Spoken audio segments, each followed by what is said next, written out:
Se viene el solsticio de invierno y para comenzar este nuevo ciclo te invitamos a ser parte de Guiñol Chipantu con Figualmapu y el Centro Cultural de España Santiago.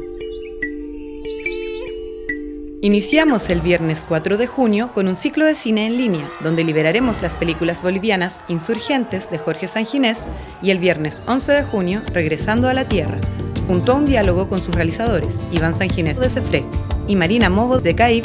Ambas podrán ser vistas durante 48 horas.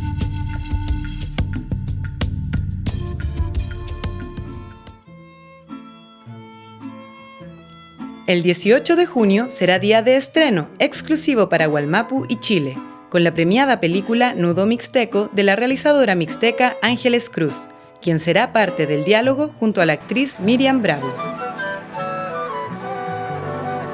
Para finalizar, el sábado 3 de julio se realizará el concierto Guiñol Chipantu, con la participación de destacados artistas mapuche como Lorenzo Ayapán, Anaí Mariluán y la isleña Antumalén, la compositora Sara Curruchich del pueblo maya y el coreógrafo mapuche Ricardo Curaqueo, entre otros. Los diálogos y el concierto de clausura serán transmitidos por el Facebook y YouTube Live de Figualmapu.